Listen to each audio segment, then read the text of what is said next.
Hi, I'm Dwayne Brown. Tonight on KPBS Evening Edition, there's a plan to make sure military families get death benefits when troops are killed, but the partial government shutdown isn't over. Peggy Pico, tonight we continue our in-depth coverage of San Diego's top mayoral candidates with former city attorney Mike Aguirre. And the California Coastal Commission will decide the fate of the convention center expansion tomorrow, what it means to jobs, taxes, and the environment in San Diego. And later, we'll take you to the Del Mar Scare Grounds for a behind-the-scenes look at the annual Halloween Fright Fest. KPBS Evening Edition, Boo, starts now.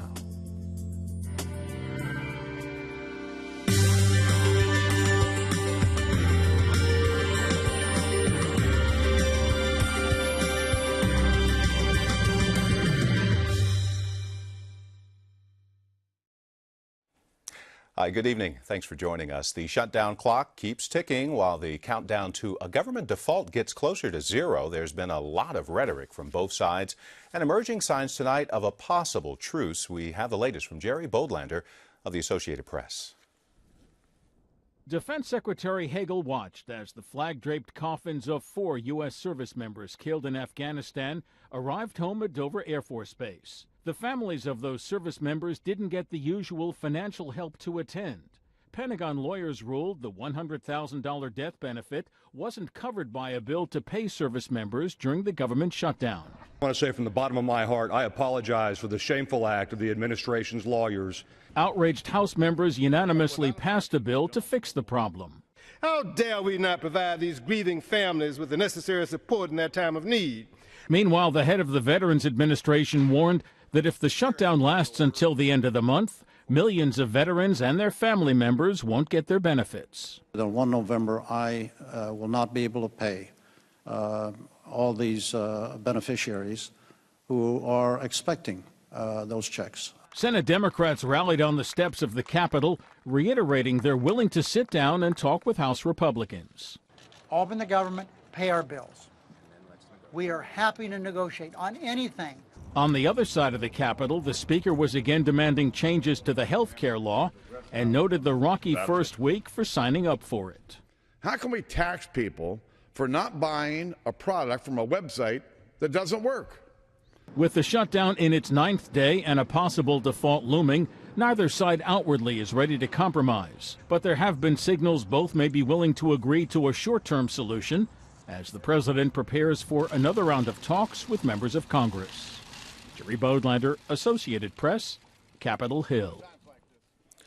One of the bodies returned to Dover Air Force Base today was a San Diego native. Army First Lieutenant Jennifer Moreno was part of a cultural support team deployed last June. She's been awarded a posthumous Bronze Star. The Navy is requiring sailors to undergo stress control training starting January 1st. It's designed to reduce stress issues and negative attitudes. Sailors will be required to participate within 6 months prior to deployment. The Navy says it will provide the skills necessary to maintain a ready fighting force. That football game between San Diego State and Air Force will go on tomorrow night. It was unclear if the game would be played because of the partial government shutdown. Several Air Force games were canceled last week by the Defense Department. A women's soccer and volleyball match against the Aztecs Friday and Saturday will also go on as scheduled in Colorado Springs.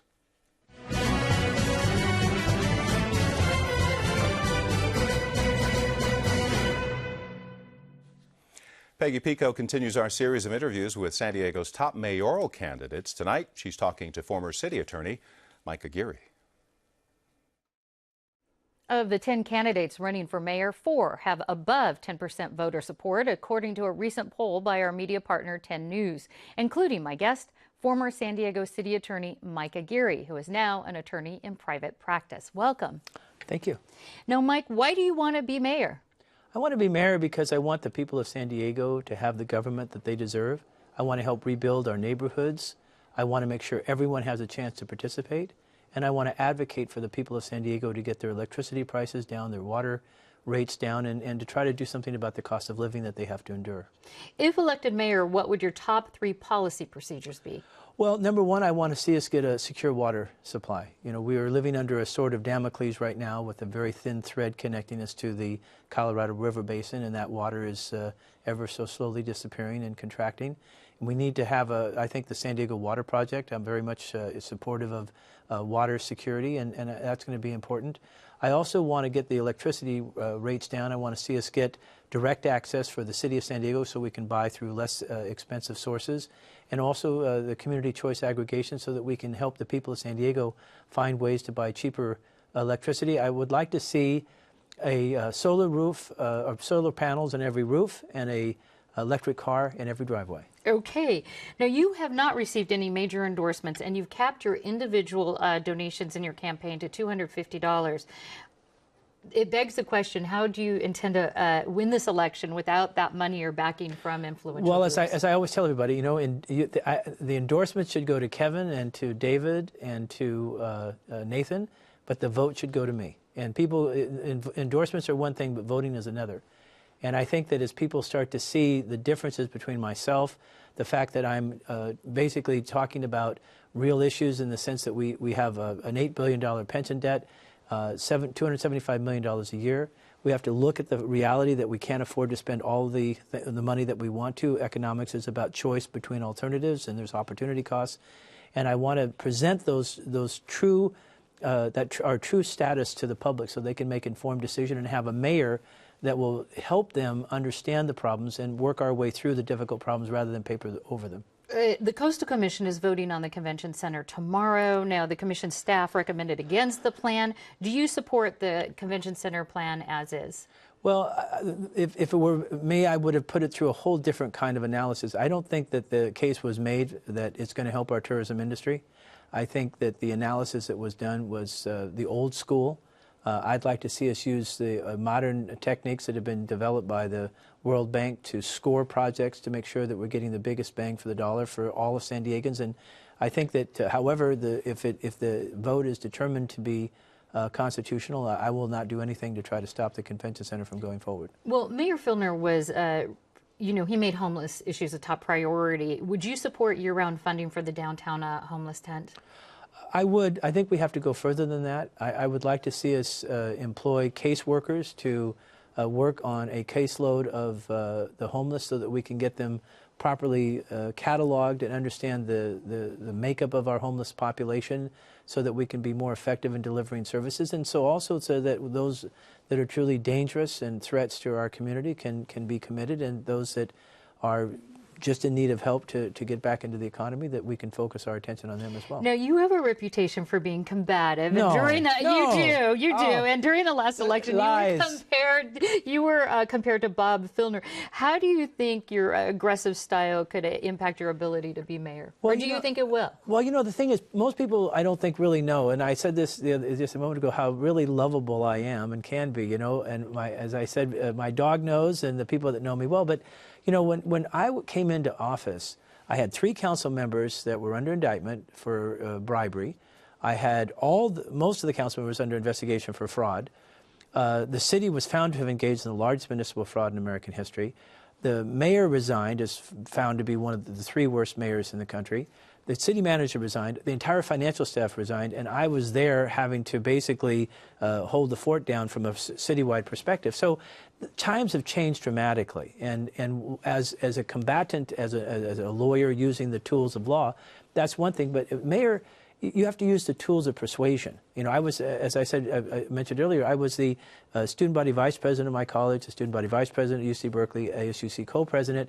And I learned early on in student government how to be, let's say, a student body president type, which was by building consensus. And that's what the kind of mayor that I will be. People will be shocked to see I will be as good a consensus builder as I was a combatant. Alrighty. Mayoral candidate Mike Aguirre, thanks so much for joining us. Thank you. Aguirre will be back in our studio Monday night for a debate among the top mayoral candidates. Join us this Monday at 5 o'clock. Right here on KPBS television. 3 Foster Farms processing facilities in California may be shut down. They've been linked to a salmonella outbreak. 278 people nationwide have gotten sick. Foster Farms has until tomorrow to come up with a plan to fix the problem. The USDA says sanitary conditions at the plants could pose a serious public health threat. Foster Farms has not recalled any poultry products. Governor Jerry Brown has signed a bill expanding abortion access. It allows nurse practitioners, midwives, and physician assistants to perform aspiration abortions during the first trimester using suction to terminate a pregnancy. San Diego Assembly member Toni Atkins sponsored the bill. She says it's needed because more than half of California counties don't have any certified abortion providers. President Obama has appointed a new chair of the Federal Reserve. If the Senate confirms Janet Yellen, she will be the first woman to lead the central bank. Yellen currently holds the #2 spot at the Fed. Obama says she's a consensus builder who understands the human cost of unemployment. And too many Americans still can't find a job and worry how they'll pay their bills and provide for their families. The Federal Reserve can help if it does its job effectively. Yellen is expected to continue the stimulus policies used by her boss, Ben Bernanke, and investors consider it positive for the stock market. Meanwhile, Wall Street responded today to the signs of a possible budget coming to an end, or the stalemate. In fact, here's a look at the numbers.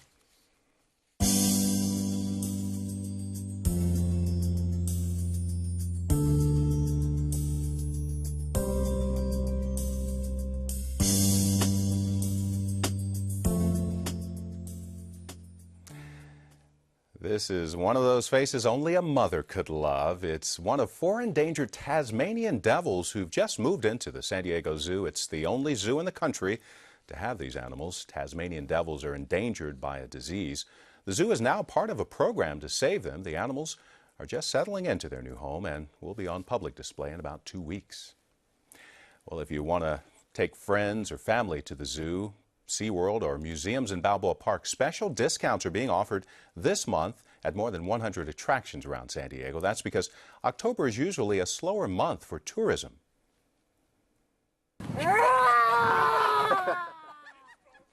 The promotion Kids Free San Diego was wildly successful in its debut last year, offering free admission to children under 12 at various venues, including 35 museums.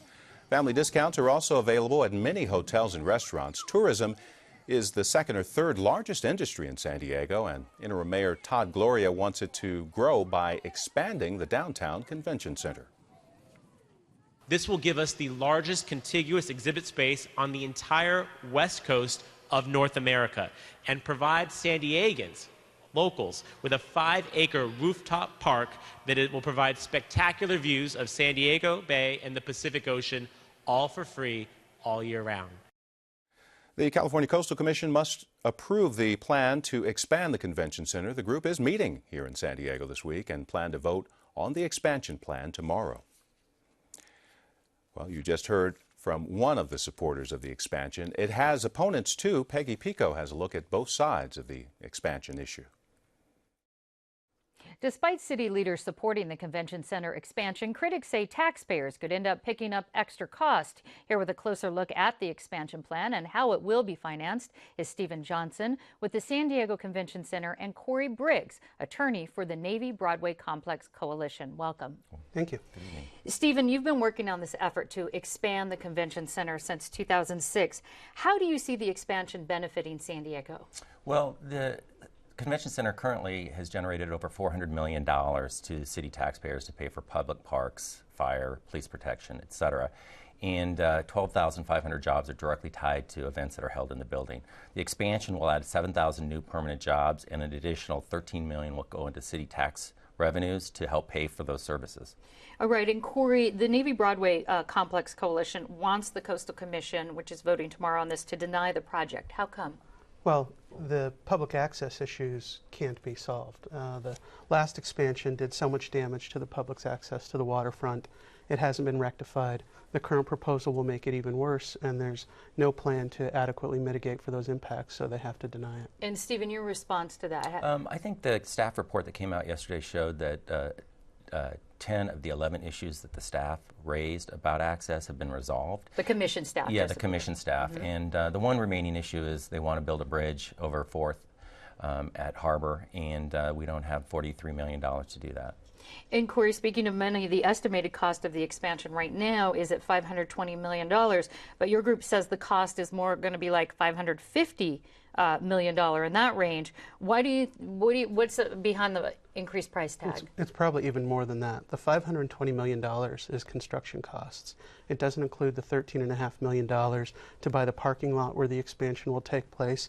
It doesn't include about $40 million for 82,000 square feet of expansion that was left off of the bid documents of the contractor that the city approved for the contractor. And it's got about another 18,000 square feet of retail space that wasn't included in that as well. So using the city's own price figures comes to about $63.5 million, not included in the $520 million number. And Stephen, you disagree with those numbers? Yeah, I mean, the San Diego Convention Center Corporation acquired the land, and the City Council passed a budget for the bonds for the initial offering of $53 million in bonds. It includes $12.5 million for the land itself. So the second thing I would say is that the retail that's associated with the building is included in the construction of the building. It's not separate. Any kind of leasehold improvements of the retail space would have to be based on who leases the space. So I'm not sure quite where Corey gets his math, but it doesn't add up. If Stephen, and I'll come back to you, Corey, on this as well, if there's overrun cost, if the construction, whatever there is, more money, will taxpayers be on the hook for that? I can't answer that question because I don't know what those things are, but there is a whole design process that yet has to take place that will value engineer the facility to save money. So I think from the standpoint of where we are in this process, it's too early to make wild allegations about budgets being out of whack before the building is even designed. And Corey, what do you think about it? Is this a risk to taxpayers? Yes, and it's not a wild allegation. The independent budget analyst looked at this and said that the city's general fund will be on the hook if the city's preliminary figures, if the costs exceed the revenues. That's from the independent budget analyst. That's not my wild allegation. And Stephen, if this is approved tomorrow by the Coastal Commission, what will the next steps be? Well, the port has a couple additional steps, permitting, coastal development permit, and the city will then move and will try and resolve the financing issue, and hopefully we'll win on appeal on the financing of the expansion. And hopefully we can move forward and build this expansion so it doesn't get delayed and cost taxpayers more money. And Corey, how about you? If the commission votes yes on this, what are the next steps? Oh, it'll be a lawsuit to challenge the decision. We think they have a very tough time tomorrow because the port has already concluded that the project is inconsistent with the Coastal Act. So I don't see how the Coastal Commission can override the port's own finding that the port's doing something illegal. All right, Corey Briggs and Stephen Johnson, thank you so much. I want to let folks know for the latest news on the Convention Center expansion and for tomorrow's vote, they can go to kpbs.org. Thanks. Thank you.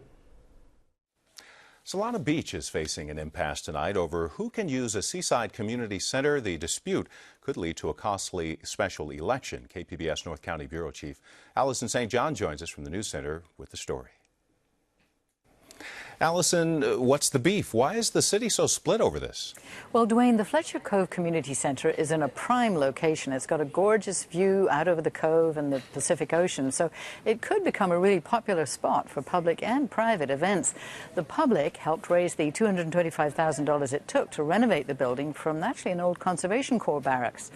Then in August, the City Council, the Solana Beach City Council, came out with an ordinance with restrictions on how the center could be rented out for private events. For example, private parties with alcohol could only happen every second weekend. And that angered some citizens who feel this is a publicly funded property, so the public should be allowed to use it freely. And they're prepared to put the issue on the ballot. Well, it looks like a gorgeous area and also looks like some homes nearby. What are neighbors saying? Well, of course, Dwayne, they're equally adamant. They don't want lots of cars and parties with loud music and alcohol every weekend. So the city's in a tight spot, but the first group has collected enough signatures to qualify for a special election. So if the council doesn't give in to their demands, they may have to call a special election. And that will cost the city taxpayers about $200,000, which, ironically, is almost exactly the amount the citizens raised from donations to renovate the center in the first place. KPBS North County Bureau Chief Allison St. John. No more pet store puppy sales in Carlsbad. City Council voted to ban the sale of dogs and cats in pet stores. It's similar to a ban here in the city of San Diego. Animal rights groups support the ordinance, but a group representing breeders say bans unfairly target reputable businesses. San Diego County may soon have new rules about beekeeping. Honeybees play a vital role in the county's $5 billion agricultural industry, pollinating a third of the region's crops. Right now, there's a rule requiring 600 feet between hives and other homes. Beekeepers say it's unreasonable. The county is now looking into easing the restrictions. I'm Judy Woodruff. On the next news hour, immigration reform on the ropes and some world monuments at risk. That's Wednesday on the PBS NewsHour.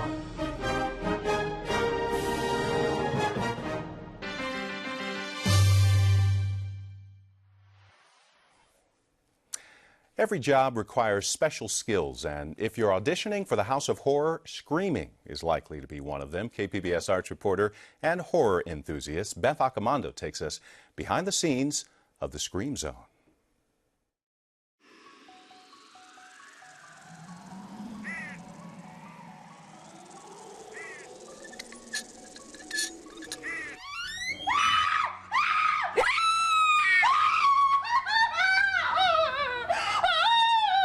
I mean, I haven't screamed in a while because no one really recreationally screams just for fun, but, you know. Samantha Tapascio demonstrated two kinds of screams at her audition for the Scream Zone. We're looking for folks to be actors in Scream Zone, our haunted attraction. So looking for folks who have a passion for Halloween and any theatrical or athletic experience. I've worked haunted houses before and absolutely love it. There is nothing better than when somebody turns the corner, sees you, and turns right back around and runs into the other room. And then the entire group is backed up because they're too afraid to pass you. It's so fun. Autumn Mays is exactly the type of person event organizer Jennifer Struver is looking for. Okay, I think it's pretty safe to say that we'd like to offer you the job. We'd love your level of enthusiasm and energy and just overall passion for what we love to do here. Struver's also looking for people with chainsaw expertise. That's correct. We do have chainsaws throughout our attraction, and we're always looking for folks who have a passion for wielding a chainsaw while wearing makeup and costume and just scaring the heck out of people. We do ask people if they have any problem with chainsaw fumes, moving floors, strobe lights, loud noises. We need to know if they're allergic to stage blood or latex because they will be experiencing that in their costumes and makeup. While Struver was conducting auditions, Robert Bruce was overseeing the undead and the construction of the haunted hayride. He's been designing haunted attractions for some 2 decades. Really only have 14, 15 days to put this together, and we try to make it bigger and better every year. We always put ourselves behind the 8 ball because we want to make it bigger and better, which means more work. Where are we right now? Well, we are at the beginning of the haunted hayride out at the Del Mar Fairgrounds at the Scream Zone. There's actors on every row, and you think you're safe in that wagon. You're sitting in a wagon with could be 20 other people, but you never know what's going to happen. You're not that safe. You're not that safe. Yeah. This is our voodoo row. It's kind of like the bayou, kind of Louisiana bayou. So there's these shacks built up off the water. This row is looking. This may be my favorite one so far. Robert, you've been doing haunted houses for a long time with the Haunted Hotel and Scream Zone, and this year you've got something that's up my alley. Yes, you're gonna love this because I understand you're somewhat of a zombie fan, and you're gonna need that because we put together a zombie paintball safari. Well, since zombies can't really breathe or anything, there's not really much sound that they make except for maybe just some more guttural gases coming out of them. So it's just kind of like a... Whether you're a zombie or a demented clown, you better be prepared to repeat your performance often, says Bailey Hogan. Because our call time's 6, we open at 7. If it's it's a Friday or Saturday night, we have people immediately coming through. Our ticket office doesn't close till midnight, and sometimes we're there after. So they're hurrying wagons through. So sometimes I'm doing that constantly every minute to minute and a half repeatedly. It is so awesome to see big burly men crumble to the ground. You think they're so tough. They come in like, oh, you're just a girl, like, please. And they just crumble. They will run out of this and say, like, oh, blank, no, like, I'm out of here. When people go through the House of Horror, some of them don't make it. And those that we scare bad enough, there's emergency exits everywhere, Each time somebody cannot continue, they run out of that emergency exit, we keep a tally. These are how many people. Last year we had 523 victims that did not make it through the House of Horror. The Scream Zone team gives a whole new meaning to customer satisfaction. Beth Accomando, KPBS News. Don't be frightened, but in this case, the Scream Zone at the Del Mar Fairgrounds and the Haunted Hotel downtown open through November 2nd. If you'd like more information, visit Beth's Cinema Junkie blog at kpbs.org. Let's take a look at the weather. Things will be warming up once the showers leave. We are expecting them through tonight into the morning. Then a mix of sun and clouds at the beaches. A little more sunshine inland with temperatures in the upper 60s. Showers until Saturday expected in the mountains. Sunny in the desert with temperatures in the 80s. You can find tonight's stories and download the KPBS app all on our website, kpbs.org/evening edition. Thanks for joining us. Good night.